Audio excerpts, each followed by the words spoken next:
Maybe for the sake of time, I won't even try to summarize. After all, we have a discussant for about 10 minutes. That's Professor Yao Nyako from Ghana, who is the professor of economics at New York University and the founding director of New York University Africa House.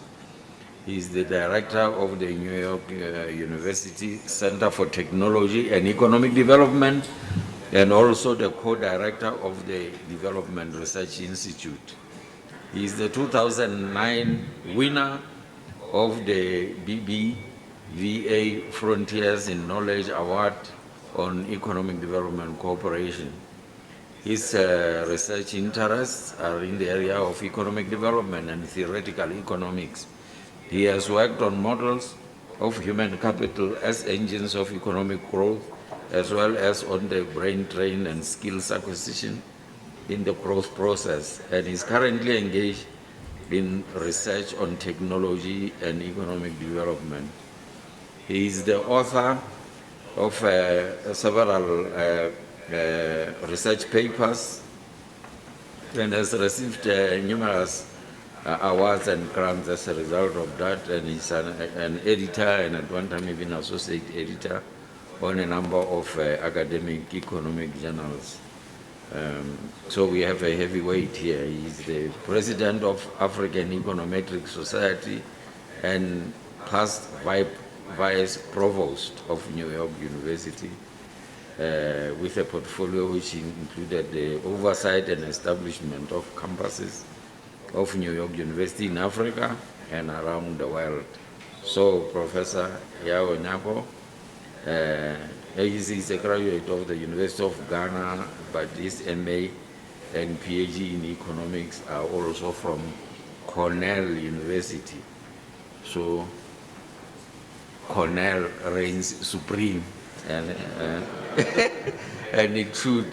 So over to you, Professor. We are really privileged to have you to discuss this very good paper by Luke. I'd like to thank, first of all, Commissioner for a wonderful introduction. I'll also thank Lemma. It's great to see you here getting involved with the AERC. And I'm also extremely impressed with the advances the AERC has made. I'm old enough that I can actually say that the AERC was not in existence when I was going through graduate school. So that dates me, but it's also, I'm very glad that those of you who have had the opportunity, it's just been wonderful, and thank you for involving me in this wonderful institution. Okay, let's see if I can get this thing to work. Blank. Am I supposed to do anything?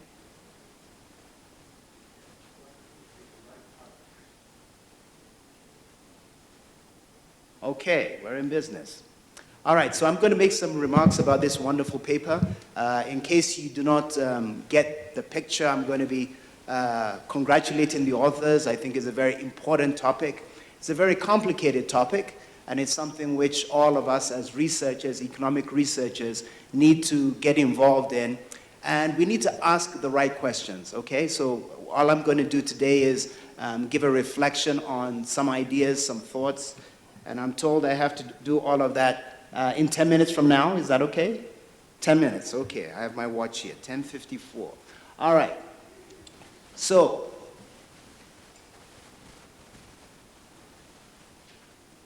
structural or economic transformation has become very trendy. You see this everywhere. Industrialization, Africa needs to reform.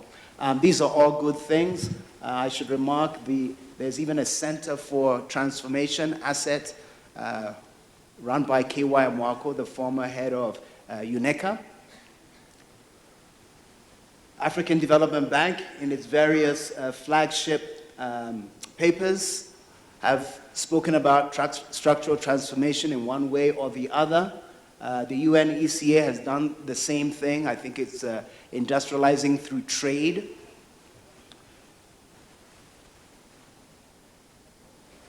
And all of this is great, okay? If you read the literature, if you read the version of the paper that I got, a lot of this is inspired actually by Arthur Lewis, okay, the Nobel Prize winning economist. And we're all talking about movements from a bad traditional sector or system into a more advanced system. And I just want to flag this here, first and foremost, because the works of Arthur Lewis has maybe trapped us in our thinking about transformation. Okay, so as we go through this and as comment on the paper, I'm going to sort of talk about that. Again, Arthur Lewis worked at a particular time. At that time, most African nations were very rural.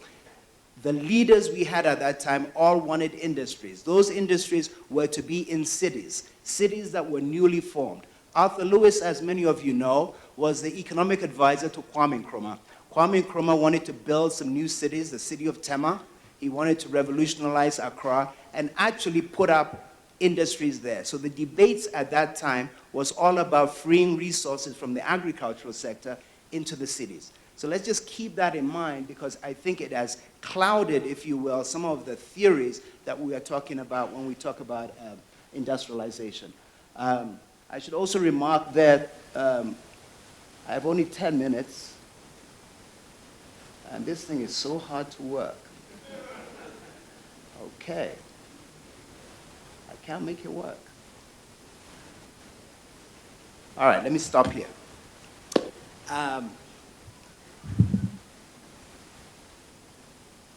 One more anecdote for you, which is going to tie everything together. And again, talking about stories, Arthur Lewis, you know his theories. Arthur Lewis was actually, as I said, the economic advisor to Kwame Nkrumah. Kwame Nkrumah, the leader of Ghana, independence and all of that, hated the chiefs. He had a big problem with the rural areas. And so a lot of the economic theories in those days were actually anti-rural areas. Huge taxes on cocoa, for example, was a way to punish people in the villages. Let's keep that in mind as we're thinking through Lewis's types of theories going forward. Growth models of old also spoke about movements away from agriculture into cities. Old papers, Alwyn Young, talking about Taiwan, Singapore, it's all about moving unproductive agriculture, sending them into the cities. Cities are a big deal in a lot of economics today. Ed Glazer, Paul Roma, all talking about cities. The talk today was great. It was talking about how productivity levels are much lower in the agricultural sector, much higher in the modern city sector. So point one that we have to be careful about, a natural implication of all of that is that the way to have economic growth is to just destroy our rural areas and move everybody into the cities, okay? So just keep that as a point to think through as you're going through all of these primarily macro models. This is a puzzle that's out there. My colleague Mike Warr was one of the authors that was mentioned today with Doug Golan and Legatos. This is an issue that they have to face. Why is there no movement from rural to urban if you have those productivity differences? I'm going to skip through a lot of this. My own view is that that literature, that emphasis is actually, for us today, incorrect. In other words, I am betting on industrialization, if you will, transformation, if you will, happening in the rural areas themselves, okay? So I'm not an advocate of having these large industries in the cities and just waiting until productivity differences are large enough that you get people moving out. That's the Lewis 1950s, 1960s theory, okay? I'm of the belief that technology is going to be important. Rural areas are going to be important. I am impressed by the story of revolution in the United States. And so when you talk about farm machinery, a lot of those innovations occurred on the farm, okay, as people were experimenting with different kinds of tools. And so there was a revolution in machinery on the American farm, okay? If you look at telephones, telephones were actually in the United States, a lot of the tinkering that caused the innovation telephones were people with strings, a little can here and a little can there, and finding ways to make messages from one farm to another farm. Again, on the farm, something as modern as telephones, okay? So that's where I am now. I have invested in a research center in the village. There's a village in Ghana, and that blue thing there with solar panels is my research center. It's in the middle of nowhere. It is a village. This particular village we're in is not that bad. At least you can get electricity, I don't know, every other day. But beyond it, you can barely see there, is among the poorest parts of Ghana. And so personally, I've invested in the rural areas. That's where I think the future is. And the economic problems there are just wonderful. All right, let me just keep going in the interest of time. African nations have had an excellent example of structural transformation. I always hate it whenever we are asked about examples. They tell us, look at South Asia, Brazil. How about in Africa itself? Let's think about 1876 and the revolution, structural revolution, that took us from traditional societies into the cash crop cocoa industry, okay? This was a sector the British didn't want Ghanaians, and let me talk about Ghana in particular. Why is this moving? There you go. So this was an example of a massive, major structural transformation in Ghana. 1876, they realized there was a market for cocoa. The farmers themselves figured out how to do it. Ghana was run by the British. British wanted Ghana to make coffee, so the technocrats, the administration made a mistake. They figured out contracts, different labor contracts to use. They figured out the technology, local technologies that should be used, how to fertilize the ground. Financing, there's an area called the Aquapim where they had a lot of savings. Financing came from that. And I don't have time to show you the pictures, but they even figured out how to send cocoa from the villages into the cities without good roads. They put them in these barrels and literally rolled them from the hinterland into the harbors, okay? So those are my heroes. That was a massive, major structural transformation, okay? Let's learn from that. Let me see how much time I have. 2 minutes more. Let's learn from all of that. And a few quick statements. So in the paper that I got, the impediments were land issues, water issues, human capital, institutional and physical infrastructure issues, and then uninsured risk, okay? So some quick comments in 2 minutes or less. Land. Land is tied with, in many rural areas, chieftaincy and governance. There are soil issues. I have decided to spend a lot of time with the chiefs. So this is the chief in the local area that I'm dealing with. And I just think it's a different model. It's a different way of doing things. And I encourage more and more of you to go back into the villages and study the systems there. Maybe there's something we can learn. We are helping the chief do land contracts, identify people's land, and with the mobile phone, you can give the phone to a farmer, tell the farmer to walk around his or her farm, and all of a sudden you've got a map of that person's farm. You can compare it with the registry, or you can make that the registry. And so that's something that we're doing in terms of making land issues, etc. So again, this is one of the points in the paper. These are some of the maps, the cell phone in the villages. And that there is a map. The reds and the greens are people's farms. With the mobile phone, they did it themselves. They tell us what they grow. So we are actually able to do our own census, okay? More of those. Water issues, I think, is the one place where we should have private-public partnership. If government is to come in, large area, figure out irrigation and how to get individual farmers to buy into that system. Human capital, agri extension officers get a bum rap. They're great. We're working with a lot of them in the villages. Very, very dedicated people. I'm trying to move this fast. The only thing I'd say about the paper that I was disappointed, Commodity exchanges, where are they? If we're talking about structural change, fast payments, land issues, commodity exchanges, and I think Ethiopia is actually famous for having one of the best of the newest round of them. So again, a lot of us are studying the ECX, Ethiopian Commodities Exchange, and the Ghana Commodities Exchange, which is following the Ethiopian model. Mobile phones are going to be very important. There are a number of studies. The first one was a JP piece by Jensen on Indian fishermen. There are a lot of studies, one of them myself. Just it can revolutionize the rural sector. And we're only now beginning to see the importance of those mobile phones. And then uninsured risk and financial institutions.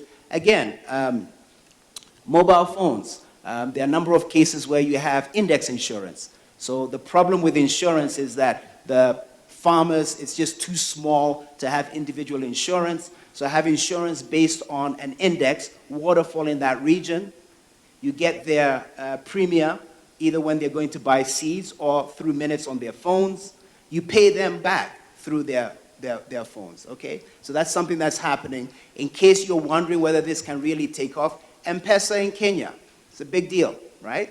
Everybody is transacting through that. In the villages, all of my transactions are with MTN mobile money, and I think M-Pesa is now moving off to New Zealand, I hear, and maybe even the United States. They'll help us move money quicker there because it can be a pain even in the US. So this is a technology going from Africa outside the world. All right, so I think I've covered the 5 things that I had on my talk, on the paper that I read. Very great work. Structural change is good. Rural areas, I believe, is the future, unlike what we had in the 60s, and wonderful paper. Thank you.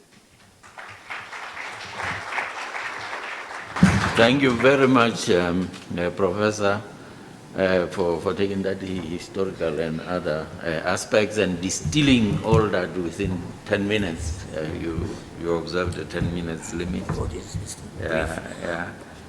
So we thank you very much. Now, you will agree with me that both presentation, of course, the primary presentation and the discussion really gave us a lot of food for thought.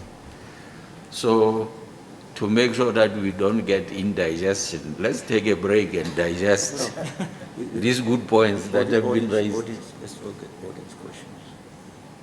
Yeah, but before the break, we take some questions from and comments from the audience, and after the break, of course, we will have another presenter, Professor Keijiro Otsuka of the National Graduate Institute for Policy Studies in Tokyo. Yeah. Can we start from this end? Questions and comments, but you have to be brief. Don't present papers again. Start from this end and we'll go. Yes, Phil. Yeah. You want me to go first? Yeah. Okay. Thank you very much. I started working on African agriculture in 1978, and I had a boss, and he said, "We are trained to look for missing links. What if the link is what if the chain is missing?" So I'm sort of left with one question, which is, what are the priorities? That's sort of, I think one important issue. And in relation to this, there's an important debate in the literature on small versus big. Some people argue that we should focus on small farmers. Others argue that, oh, that's romanticism. We should focus on the big. And I was sort of wondering, listening to the presentation, whether there are any reflections on that. The second point is that if we take the Lewis model and sort of implement that one and let development run that way, then we're going to see increased inequality, at least for a while. That's a definitional relationship. Should we worry? Thanks. Thank you, Finn. Let me get a question from, we're going to have some gender balance there. Any woman on this part? Okay, Adam. Well, thank you. Let me thank Finn for taking my first point on small versus large agriculture. But of course, it is need to be observed that, even in the U.S., smallholder agriculture is dominant. In Brazil, dominant everywhere. In Africa, normally we look at it as a problem. It does not have to be a problem. But we need to figure out how to modernize smallholder agriculture. And I would like some thought on this. Thank you. Okay, before I move from this end, one more question from this end. Okay, middle. Matuli? I've got a microphone. 2 quick points. First of all, to Luke, you showed us some data on the poverty elasticity to growth or to income, which you said is -0.7 for sub-Saharan Africa and -2.07 for the rest of the world. But also within Africa itself, that 0.7 is the average. There's quite a spread. On one end, upper end, you've got Rwanda and Ethiopia. At the other end, you've got Congo, DRC, and Southern African Republic, and it's quite a spread. I don't know if they've got that data as well to show that even for Africa, there's quite a spread in terms of response of poverty to income. And then quickly to Nyako, once you have demarcated the land in the rural areas with the chief using the mobile phone, do you take the extra step to confer title deeds and pieces of paper to the farmers so they have something to show the banks if they want to borrow money? Interesting. So I really need a question from a woman, okay? On this, or here or there. Otherwise, I'm going to designate a question. Okay? Or observation. Yeah. Question? We are into balancing out, So Marlene, are you going to say something? You? Okay. Thank you very much, Lemma. I would like to go back to the study that was referred to on migration, and that the main reason cited for migration was actually looking for access to public amenities. I think this reminds me also of what was discussed during the senior policy seminar in Mozambique, is how to make rural areas attractive for youth. So is there some information to be shared on that? Thank you. Thank you, Marlene. Jean-Pierre. Thank you, Lema. My question is about policy. What we see now, what Luc has described in his presentation, is mostly the result of policy towards agriculture, and particularly policy towards smallholder agriculture. So I don't know whether any of the sessions today is going really to hone in on policy, the role of policy towards agriculture. So if it's not there, I think it would be a shame. The second thing is we're launching a new report. It's my own thing. A new report on smallholder agriculture. We'll be launching it in Nairobi in about 10 days at the WTO Ministerial Conference, 10th Ministerial Conference. It's really about smallholder agriculture in the developing world, because that is the agriculture which is feeding the world when you look at the statistics. So I think there is no doubt that smallholder agriculture is really what we should be focusing on. Thank you. Thank you, Jean-Pierre. No, I forgot to mention that when you comment or question, you introduce yourself. So maybe Jean-Pierre, just introduce. Yeah, I work for the United Nations Conference on Trade and Development in Geneva, Switzerland. Thank you. Yeah. Introduce yourself first. Just a quick question.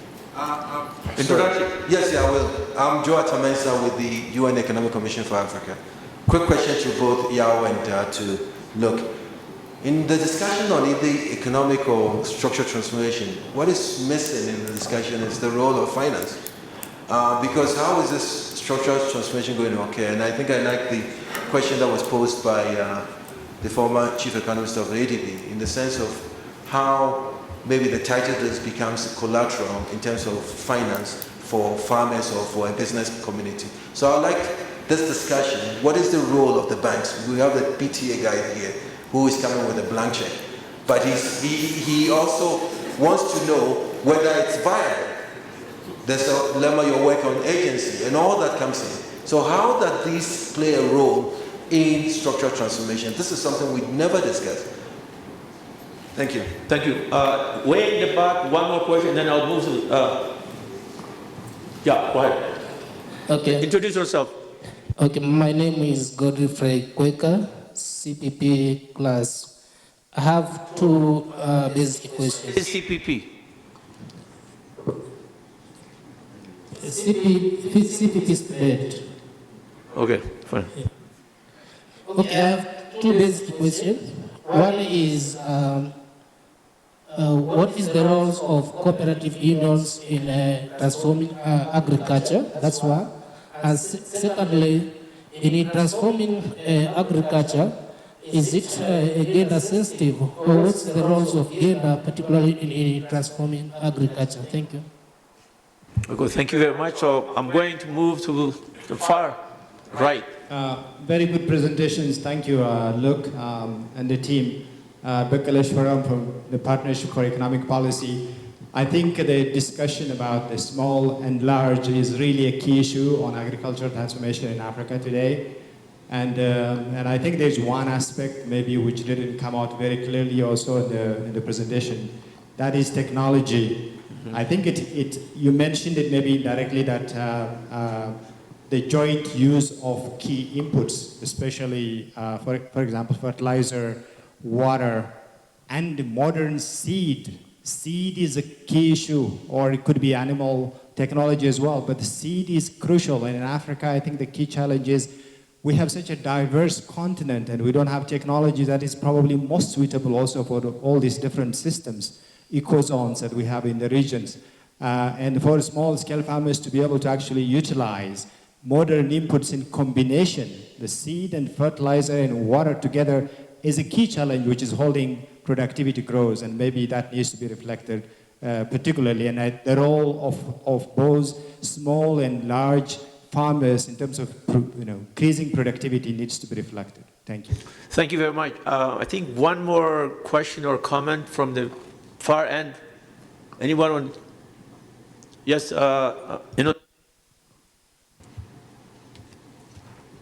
So very quickly related to what Bekele has just mentioned, I think also in the issues that we had listed, we had land, we had something else, and I think is it possible to combine them? For example, in agriculture you can combine contracts and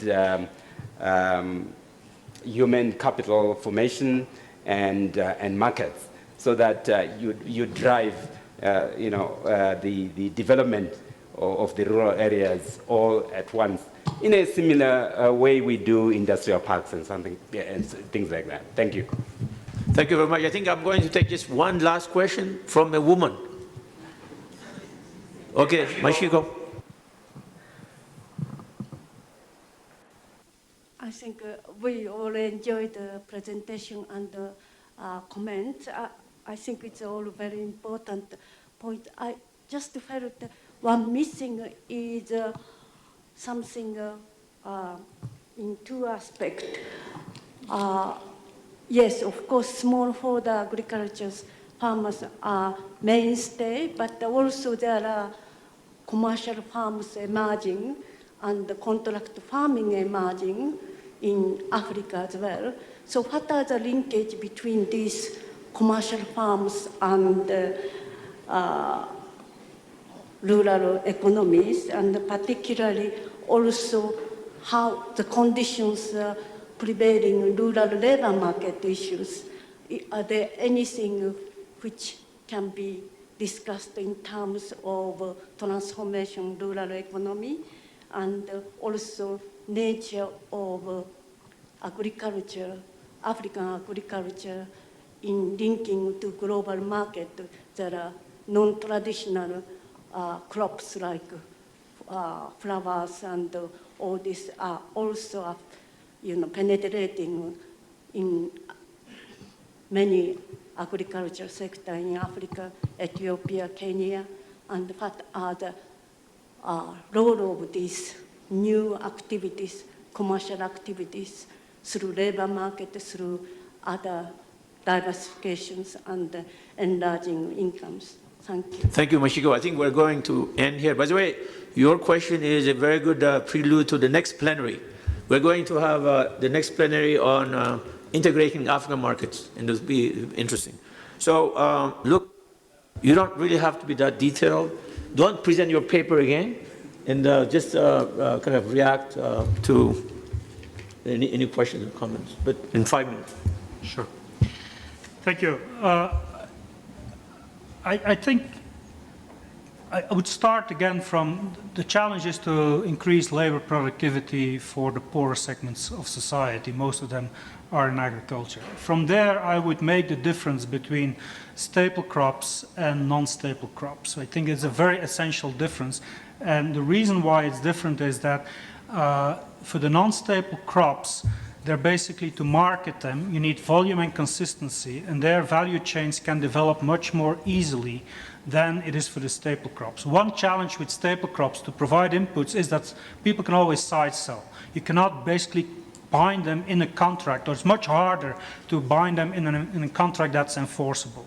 And that really makes the staple crop productivity growth so much more challenging and likely also much more in need of public support than the value chains on the non-staple crops. Because basically, if there is a premium at the end of the chain, if you can sell that higher, that better quality rice at the end of the chain, then the challenge in a nutshell is only to make sure you have it always, so you have volume and you have it of a similar quality. And from there, the chain can develop and can actually pay the farmers to do that. So the issues of credit, the issues of quality, the issues of human capital building, a lot of that can be provided by farms. Now, within that then, and that's sort of interesting to talk about rice here, rice as a staple crop. So if you do it for that higher segment in the urban areas, so you will need that private investment to make that link, to link up the chain. But there again, the different models could be possible, and how inclusive can that chain be, and how labor intensive can it be?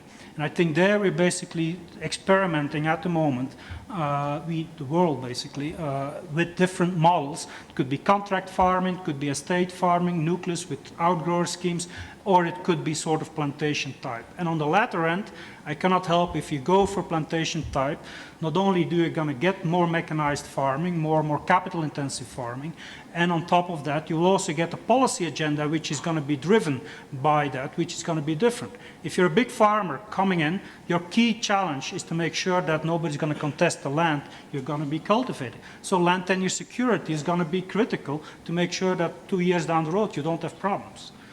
If you're a domestic investor, maybe not as large, maybe finance may be a bigger issue than land tenure security. So the value chains for in this case, rice becomes sort of like a non-staple crop. If it goes to maize, if it goes to what most of the poor people are the staples, then I think we have a whole host of other issues. Interesting experiments there as well. I understand Yara is, for example, trying to liaise with cooperatives and see to a tripartite with cooperatives, warehouse system, and a bank, and see if somehow they can still provide the inputs and still don't suffer too much from side selling. Early signs are that they may well be succeeding, but sort of models there, I think, are critical. So staples versus other crops, I think, is critical. And on staples, we talked about heterogeneity, we talked about seeds, so there is still a huge agenda for agricultural research and development, investment in developing these. That doesn't stop there, but that's still, all the countries, China is investing massively in agricultural research and development, same as Brazil. So they have invested quite a lot.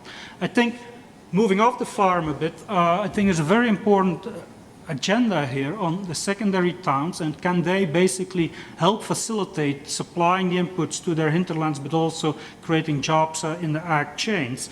And there one question is, what do you need to attract skilled people to run these firms, and to basically go to the more rural areas. And I think you come back to the basic social services like education and health. If you're an educated person, as anybody else, you may want to have basic education there for your kids, so to speak.